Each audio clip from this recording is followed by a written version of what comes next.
लोक निर्माण विभाग में दशकों से इलेक्ट्रिकल विंग के लिए काम कर रहे कॉन्ट्रैक्टरों ने कंपोजिट टेंडर प्रणाली का पूरे जोर से विरोध किया है और इस प्रणाली के खिलाफ एकजुट होकर आवाज उठाने का आह्वान किया है।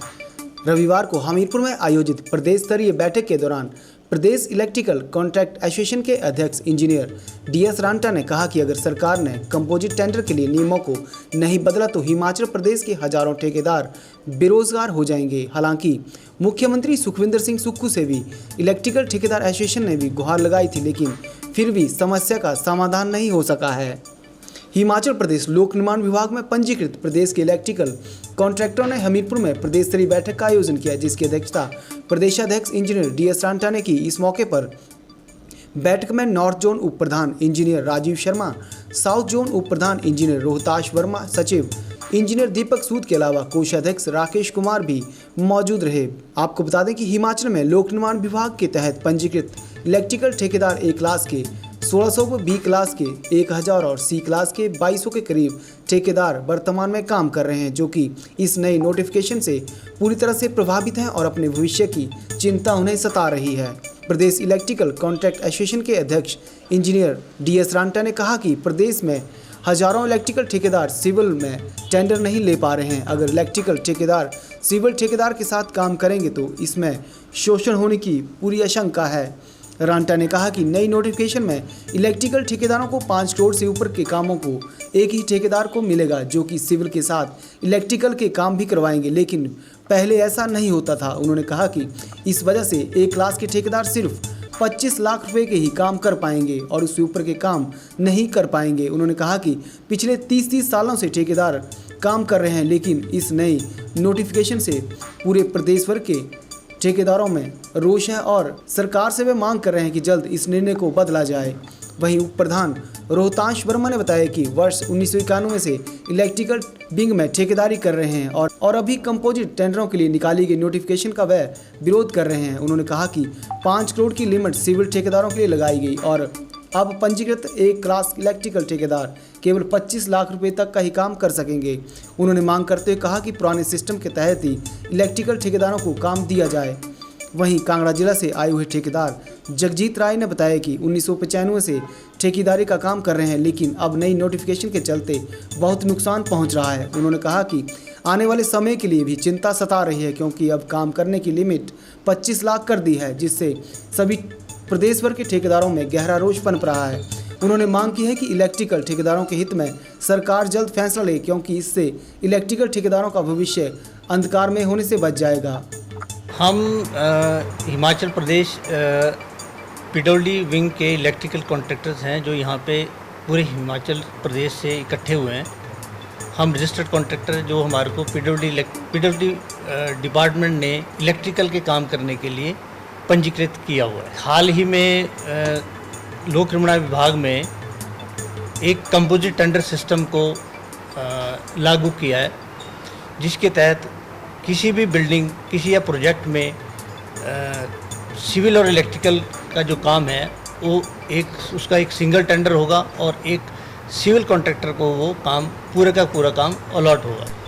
इसमें हमारे हज़ारों की संख्या में इलेक्ट्रिकल कॉन्ट्रैक्टर जो रजिस्टर्ड है वो लोग डायरेक्टली इसमें टेंडर में पार्टिसिपेट नहीं कर पा रहे हैं, उनको डायरेक्टली टेंडर नहीं मिलेगा इस सिस्टम के तहत। हमारे रजिस्टर्ड कॉन्ट्रैक्टर हज़ारों रजिस्टर्ड कॉन्ट्रैक्टर उनके साथ काम करने वाले हज़ारों की संख्या में जो कामगार हैं वो इस सिस्टम से बेरोज़गार हो जाएंगे। और अगर इलेक्ट्रिकल कॉन्ट्रैक्टर एक सिविल कॉन्ट्रैक्टर के साथ एसोसिएट होता है, उसमें शोषण के बहुत सारे चांसेस रहते हैं। इसके बारे में माननीय मुख्यमंत्री जी से हम मिले हैं। माननीय मुख्यमंत्री जी ने फर्स्ट मीटिंग में हमारे से ये बात करी थी कि ये सिविल और इलेक्ट्रिकल के जो वर्क्स है वो अलग ही होने चाहिए, ये किसने इकट्ठे कर दिए। उसके बाद लेकिन उनकी आश्वासन के बावजूद ये अभी हाल ही में एक नोटिफिकेशन आई है ENC ऑफिस से, 5 अगस्त को एक नोटिफिकेशन आई, जिसमें ये विभाग ने ये डिसाइड किया है कि जितने भी 5 करोड़ से ऊपर के काम हैं वो सारे जो हैं कंपोजिट टेंडर होंगे उसमें एक ही कॉन्ट्रैक्टर को टेंडर अलॉट होगा, वो फर्दर इलेक्ट्रिकल के काम भी कराएगा, सिविल के काम भी कराएगा। जिस वजह से हमारे जो ए क्लास के कॉन्ट्रैक्टर्स हैं वो सिर्फ 25 लाख तक के बिजली के काम करने लायक के लिए ही एलिजिबल रहेंगे। उससे जो ऊपर के काम होंगे वो उन्हीं कर पाएंगे। हमारा 25, 30, 35 साल से हमारे कॉन्ट्रैक्टर्स की एस्टेब्लिशमेंट्स हैं, उनके साथ इतने लोग जुड़े हुए हैं। इस स्टेज में हम इलेक्ट्रिकल के कॉन्ट्रैक्टर्स और कोई बिजनेस या और कुछ काम नहीं कर सकते हैं। ये हमारा अनुभव है, हमारा इतने सालों का एक्सपीरियंस है, वो हमारा आगे किसी काम नहीं आएगा। 1991 से ठेकेदारी का काम कर रहा हूँ। इलेक्ट्रिकल में पीडब्ल्यूडी में ए क्लास की मेरी रजिस्ट्रेशन है। अभी जो कंपोजिट टेंडर जो हुए हैं, जो जितनी भी अभी चर्चा हुई, हमारे प्रधान जी ने बताया, भाई साहब ने बताया, उसमें जो 5 करोड़ की लिमिट है, वो 5 करोड़ की लिमिट जो है वो जो लगी है वो सिविल के ठेकेदार की लिमिट है।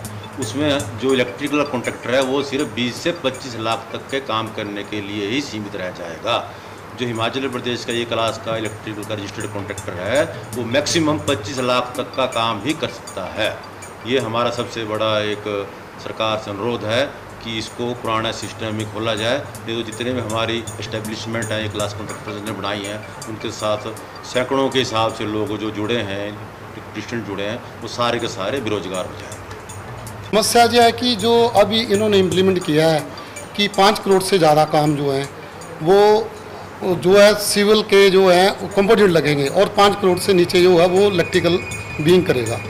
इसमें हमें बहुत नुकसान हो रहा है। हम काफ़ी समय से कर रहे हैं, हमारे बच्चे भी आगे ITI डिप्लोमा बीटेक कर रहे हैं इलेक्ट्रिकल की, कि हमने सोचा हमारे बाद हमारे बच्चे इस काम को करेंगे। पर बट जब हमारी लिमिट ही 25 लाख रह गई है तो हमारे बच्चों का भविष्य जो अदर में है वो आगे काम नहीं कर पाएंगे। इसलिए हम सरकार से गुजारिश करते हैं कि जो 5 करोड़ वाला है इसको कैंसिल किया जाए, पुराना सिस्टम, और जो पुराना सिस्टम है उसी के साथ चलाया जाए। नहीं तो आने वाली जो हमारी फैमिली है वो जो इलेक्ट्रिकल का कर रहे हैं वो उसका कोई मकसद नहीं रह गया। तो इसलिए तो इलेक्ट्रिकल आगे जितने भी हमारे ठेकेदार हैं, इनकी जो फैमिली है इस काम को आगे बढ़ाना चाहती है, वो नहीं करेंगे। और उनको इलेक्ट्रिकल कराने का, मेरा बेटा खुद डिप्लोमा किया भी, अभी बीटेक कर रहा है। उसके बाद वो अगर डिप्लोमा करने के बाद भी अगर ठेकेदारी नहीं कर सकता है, सरकारी नौकरी मिलेगी नहीं, अपना काम कर नहीं सकते हम, तो हमारे बच्चे कहाँ जाएंगे? आगे वाला जो बच्चों का भविष्य है वो लटका रहेगा।